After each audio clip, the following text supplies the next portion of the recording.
e quero falar um pouquinho para vocês hoje sobre o relatório. Uma vez que vocês terão que fazer 2 relatórios que foram pedidos nessa semana, vocês deverão assistir aos vídeos do Masterclass e elaborar esses 2 relatórios. E aluno ficando maluco, perguntando, professora, mas como eu vou fazer esses relatórios? Professora, eu não lembro. Ah, a professora explicou na aula de LTT, mas não consigo lembrar porque praticamos algumas vezes, mas agora é a hora de colocarmos efetivamente em prática, né? Porque nós fizemos algumas simulações, na verdade, em sala de aula, e agora nós vamos praticar de verdade. Então, para vocês ficarem mais tranquilos, eu estou fazendo esse vídeo e assim vocês elaboram um bom relatório. Vamos lá.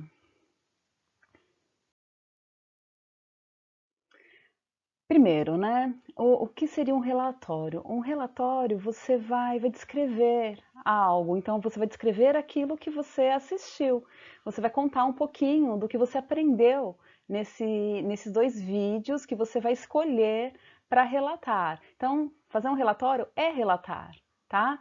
E há diversos tipos de relatórios. Há relatórios de estágio, relatórios de visita técnica, relatório de inspeção, relatório descritivo, relatório técnico-científico, e nós vamos fazer um relatório escolar, tá? Então vamos lá, vamos ver como desenvolver esse texto. O relatório ele pode ser formal ou informal, dependendo do destinatário. Quem é o destinatário? O destinatário é o seu coordenador. É lógico que a professora também vai ler o seu texto, mas você deve enviar esse relatório para o seu coordenador e ele vai ler também o texto. Então, qual é o tipo de linguagem que eu devo usar, já que é para o meu coordenador? Então, você pode sim usar uma linguagem informal nesse relatório, só que tem que tomar cuidado para não confundir as coisas. Usar uma linguagem formal não quer dizer que você pode cometer desvios gramaticais, ortográficos.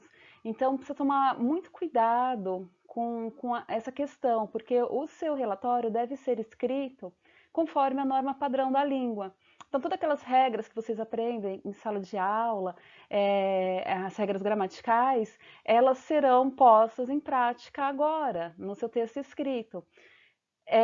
Para isso, é o que eu sempre digo, né, para os alunos do segundo, terceiro ano que estão mais tempo comigo, vocês são autocorretores. Quando vocês forem fazer um vestibular, um processo seletivo, uma entrevista que pede um relatório, ou então você precisa fazer um concurso público, é necessário que você saiba corrigir o seu texto, que você conheça as regras gramaticais, para que você possa corrigir o seu próprio texto, tá?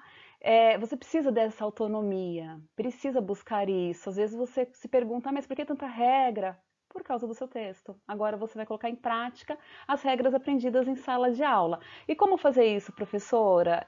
Você vai ler o seu texto em voz alta para alguém da sua casa. Aí você vai percebendo que aquilo não soou legal, então o som não ficou bacana. Aí você já percebe que houve ali ou uma ambiguidade, que é um vício de linguagem, ou uma cacofonia, que também é outro vício de linguagem. Você percebe esses vícios de linguagem e também marcas da oralidade nesse texto ao ler em voz alta. Então, antes de você concluir o seu relatório e mandar o definitivo para a coordenação, leia em voz alta para alguém, porque aí essa pessoa que está ouvindo ou você mesmo vai perceber que há algumas alterações que podem ser feitas, tá?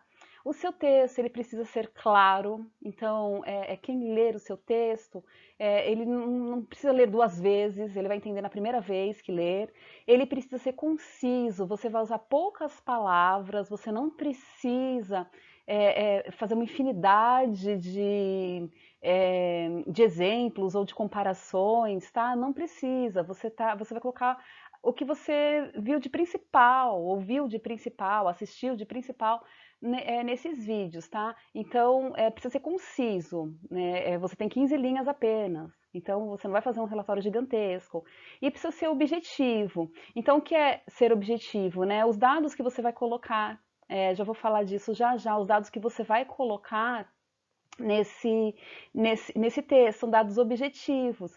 Quando você coloca o nome da pessoa que fez a apresentação para você no vídeo do Masterclass, é um dado objetivo, tá? Porque todas as pessoas que lerem o seu relatório vão entender da mesma maneira, vão ler o nome daquela pessoa e saber, né, quem é a pessoa da mesma maneira. Se fosse subjetivo, cada um leria o que você escreveu e poderia pensar de uma forma diferente, analisar de uma forma diferente. Então você não vai ler um nome e cada um vai ler um nome diferente, porque é um dado objetivo, tá?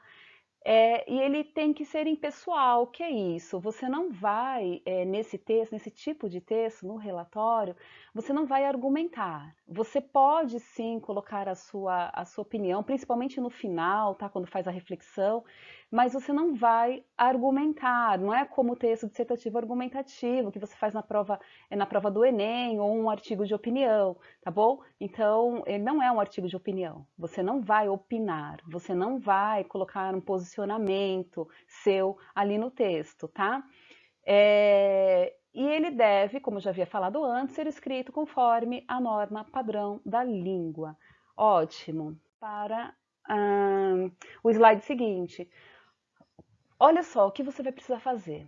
Organizar por tópico todos os pontos que deseja informar no relatório. Portanto, você vai ter que assistir a esses vídeos sempre com um bloco de anotações, um caderno, uma caneta, um lápis, para fazer as anotações daquilo que você considera relevante no vídeo que você assistiu.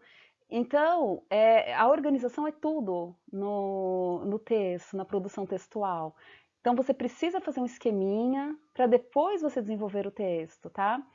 E a estrutura do relatório? Como é a estrutura? Introdução, desenvolvimento e conclusão. É uma estrutura que vocês já estão acostumados a lidar. Só que nós temos que pensar uma coisa, tá? Essa estrutura, ela não precisa necessariamente ter 3 parágrafos, tá? Nesse relatório, você pode usar 1, 2 ou 3 parágrafos. Não use mais que 3 parágrafos, eu não aconselho a usar mais do que 3 parágrafos, certo? Então, faça ou em um parágrafo apenas, mas desde que tenha introdução, desenvolvimento e conclusão nesse parágrafo. Na conclusão, você vai colocar as considerações finais, onde você faz uma reflexão sobre tudo aquilo que você disse anteriormente. A conclusão, ela é um resumão daquilo que você escreveu em todo o seu texto, tá? Para você poder fazer o fechamento de texto. Isso aqui é muito legal. É o estilo que o jornalista faz, é da mesma forma que o jornalista faz para desenvolver a sua matéria, o seu noticiário, como ele elabora o texto dele.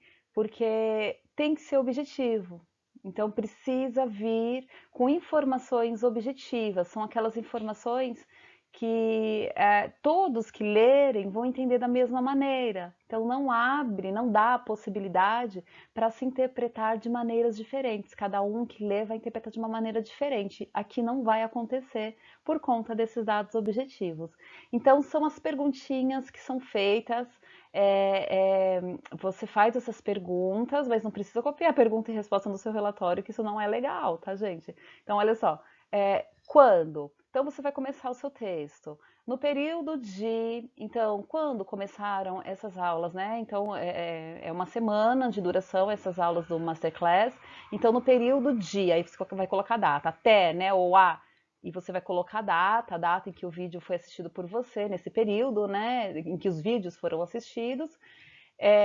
O que aconteceu? Então, o Centro Paula Souza disponibilizou vídeos de aulas dadas por especialistas, detentores de notório saber em determinada área do conhecimento, que são as aulas Masterclass. Então, o que, né? Quando, o que são sugestões que eu estou dando para vocês, tá?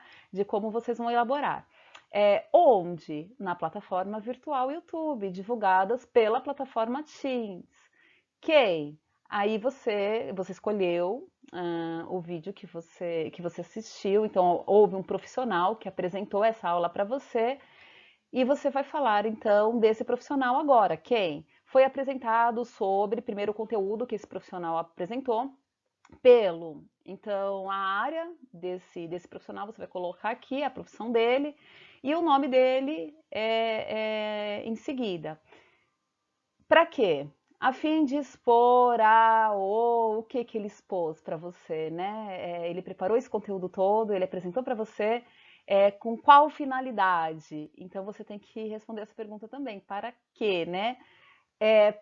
Então, dei uma sugestão aqui, para nos mostrar diversas possibilidades ou então, para que pudéssemos aprender a esse a fim de, ou para que, ou para, são conjunções finais, conjunções de finalidade, tá?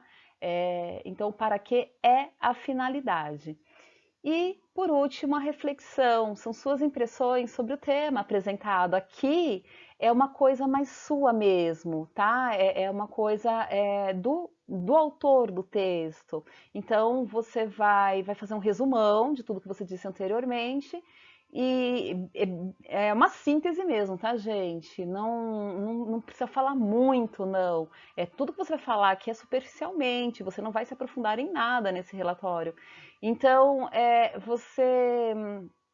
nessa reflexão, você vai falar das suas impressões. Eu dei uma sugestão aqui, ó, considero o tema importante, pois aí você, de uma certa forma, você vai colocar a sua opinião. Não é argumentação, relatório não é um texto argumentativo, você não vai se posicionar, não é um posicionamento. A sua opinião, sim, a sua reflexão, sim, cabe aqui nesse texto, tá bom? E vamos seguir aqui com alguns dados que precisam ter no seu relatório. Então, eu vou mostrar no próximo vídeo como fazer uma capa conforme as normas da BNT, tá? É interessante, eu sugiro que aconselho vocês a fazerem um trabalho bem feitinho mesmo, com CAP e seguindo as normas da BNT para CAP texto, que eu vou mostrar para vocês no próximo vídeo. A capa com o nome da escola, o curso, o nome do aluno, o seu nome, né? Aqui eu já errei também, eu coloquei título, mas é título, né? Então eu cometi aqui um, um desvio, um pouco de falta de atenção na hora de... Bom, mas já arrumei também, já fiz um Tzinho aqui. Título do relatório, local e data de entrega, certo? Tudo isso tem que ter na capa. E, professora, mas se eu não quiser fazer capa, tudo isso vai ter que ter no seu relatório, certo? São dados importantíssimos para o seu relatório, precisa ter. No próximo vídeo eu falo para vocês um pouquinho mais dessa formatação para ficar bem legal. Nós temos que fazer um trabalho bem feito. Vamos juntar vários conhecimentos de várias áreas para que a gente possa desenvolver um trabalho bem bacana. Vocês não querem fazer um trabalho legal, um trabalho bem feito? Eu espero ler trabalhos bem feitos, trabalhos bacanas, e por isso que eu estou fazendo esse vídeo. Então, é isso, eu tenho referências, tá? Bibliográficas, para que eu pudesse montar esses slides para vocês. E nos encontramos no próximo vídeo, então. Fiquem em casa, cuidem-se, protejam as pessoas que estão próximas a você. A única maneira de protegê-las é se cuidando também, tá? Um beijo e até a próxima.